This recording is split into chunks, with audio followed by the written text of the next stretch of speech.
Dan ini forecast-nya. Sampai dengan tahun 2040, permintaan daripada baterai untuk list mobil kendaraan listrik ataupun untuk energy storage. Energy storage itu adalah penyimpanan baterai untuk energi terbarukan seperti renewable energy dari panel, solar panel, dari juga wind, turbin, itu semua harus disimpan di namanya baterai energy storage dan juga menjadi backup untuk data center dan critical supply electricity lainnya. Permintaan baterai di tahun 2040 itu akan mencapai 8,8 ribu gigawatt hour.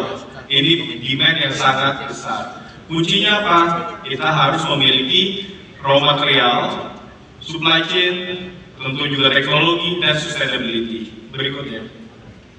Dan ini yang disampaikan Prof. Arif tadi, bagaimana kita mengantisipasi teknologi di masa depan. Karena kalau kita lihat daripada baterai, itu bukan hanya berbasis nikel, tapi juga ada yang berbasis lithium iron ferrofosfat, di mana mineralnya sendiri di Indonesia tidak ada. Di Indonesia kita memiliki baterai berbasis nikel, kobalt, dan mangan, di mana tiga-tiganya itu ada. Secara forecast ke depan sampai dengan 2040, nikel dan LFP itu sama-sama memiliki target marketnya masing-masing. Perbedaannya apa? Karena kalau nikel itu adalah untuk baterai-baterai mobil listrik membutuhkan performance. Jadi di negara-negara yang mengalami 4 musim seperti Eropa, seperti Amerika, Korea, itu pasti yang menggunakan berbasis nikel karena memiliki densitas energi yang lebih rapat, sehingga itu dapat memiliki baterai dengan jarak yang lebih jauh tapi tetap ringan di kendaraannya. Kalau kita LFP, itu densitas energinya lebih rendah, sehingga tentu ini membuat baterai lebih besar dan berat, dan untuk performance itu juga tidak sebaik daripada dari baterai berbasis nikel. Next. Dan ini teman-teman, saya paparkan bagaimana value added daripada nikel menjadi baterai. Selama ini, sebelum adanya ban dari pemerintah Indonesia terkait dengan tidak boleh larangan, tidak boleh mengekspor nikel ore, kita selama ini hanya ekspor raw material. Jadi kita tambak, kita langsung jual. Value itu hanya 1,1 kali. Karena harganya komoditas. Harga komoditas apa? Berarti sudah regulated, di luar juga sudah ada market mechanism. Tapi semenjak pemerintah melarang ekspor daripada nikel, minimal harus diproses di Indonesia menjadi perolahan dari smelter menjadi MHP atau nikel sulfat atau nikel mate, itu value add-nya sampai dengan 10 kali, itu sampai MHP. Sampai nikel sulfat itu 14 kali. Berikutnya kita naikkan lagi sampai prekursor. Prekursor ini sudah semi bahan baterai, intermediate product, value add-nya sampai dengan 30 kali. Nah, tambahkan lithium daripada prekursor itu menjadi katoda. Katoda itu value add sampai dengan 55 kali. Dan yang paling tinggi adalah kita sampai dengan baterai. Value add-nya itu 90 sampai 150 kali. Jadi ini potensi yang sangat luar biasa. Akan sangat sayang kalau kita menyia-nyiakan kesempatan ini. Karena kesempatan ini tentu ada karena adanya peluang.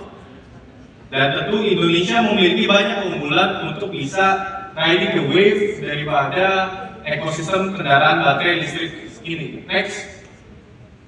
Kita dapat lihat di mana yang tadi saya sampaikan, kita adalah negara nomor 16 dan kita ingin terus maju menjadi targetnya menjadi nomor 5 di dunia berdasarkan GDP growth. Lalu juga secara resources, kita memiliki banyak resources sumber daya alam critical mineral. Nikel ini kita memiliki reserve nomor 1 di dunia, jauh di atas negara-negara di Afrika, negara-negara Cina, Amerika, semua kalah dengan kita.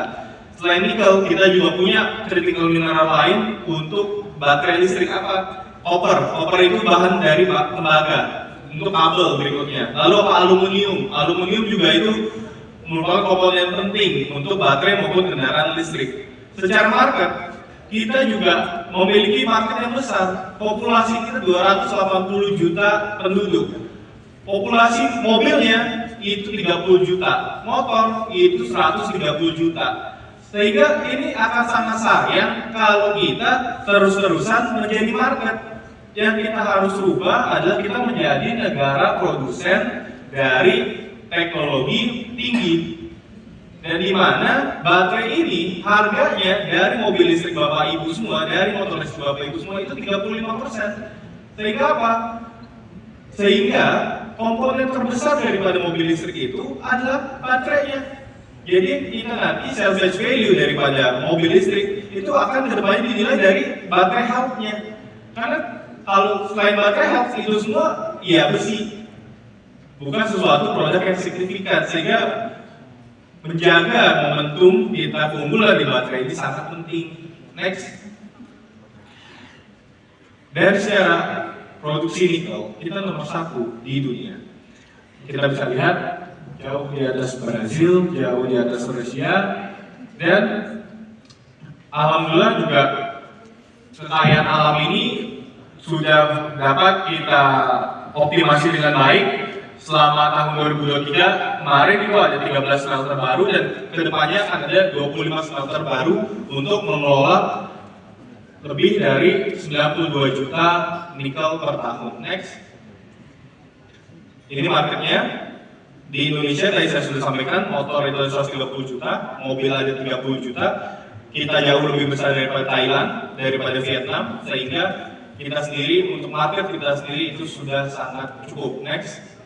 Pemerintah Indonesia memiliki target yang besar dalam Masa Cita dari Presiden Prabowo Subianto. Jelas di Masa Cita nomor 5 ingin melanjutkan hilirisasi untuk berbasis natural resources untuk peningkatan value added dalam negeri. Sehingga saat saya di IBC ini telah menjadi program prioritas dari pemerintah, sudah masuk dari RPJMN pemerintah. Sehingga apa? Ini merupakan proyek strategis nasional.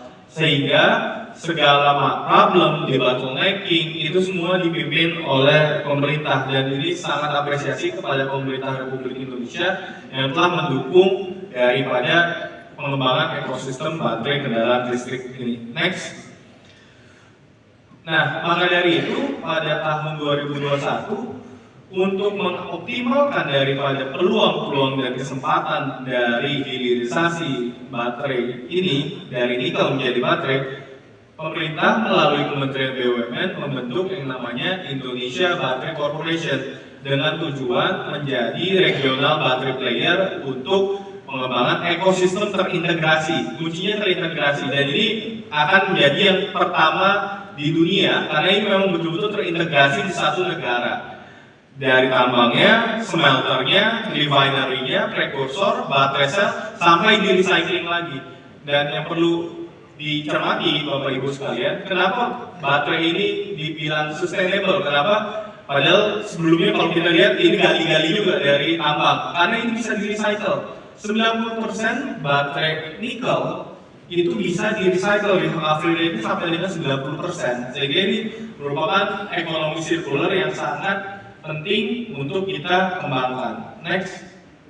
Nah, secara kebijakan ini sudah banyak sekali dari pemerintah untuk mengoptimasi daripada industri baterai kendaraan listrik sendiri, di mana pada tahun 2020 saat itu clear instruksi dari Pak Presiden untuk melakukan ban dari nikel ore, sehingga banyak impact-nya smelter-smelter nanti akan saya paparkan sudah masuk ke Indonesia. Berikutnya ada tax holiday, di mana tax holiday ini membuat ekosistem investasi di Indonesia menjadi lebih ramah, terutama kepada investor. Lalu juga tercatat sebagai PSN. PSN ini impact-nya banyak, karena di pemerintah sekarang juga, di bawah Pak Presiden Prabowo Subianto, beliau telah membentuk suatu satgas, namanya Satgas Hilirisasi, yang berfokus untuk melakukan debottlenecking dari ekosistem baterai sendiri. Jadi ketika ada problem, semua langsung diselesaikan oleh pemerintah melalui task force tersebut. Next. Nah, ini impact-nya, di mana kita bisa lihat dari mulai ekspor itu di-ban di tahun 2020, produksi nikel kita significantly increase. Ini increase-nya sangat luar biasa. Kita lihat hampir 2 kali lipat. Sehingga ini impact-nya sangat baik untuk Indonesia. Next.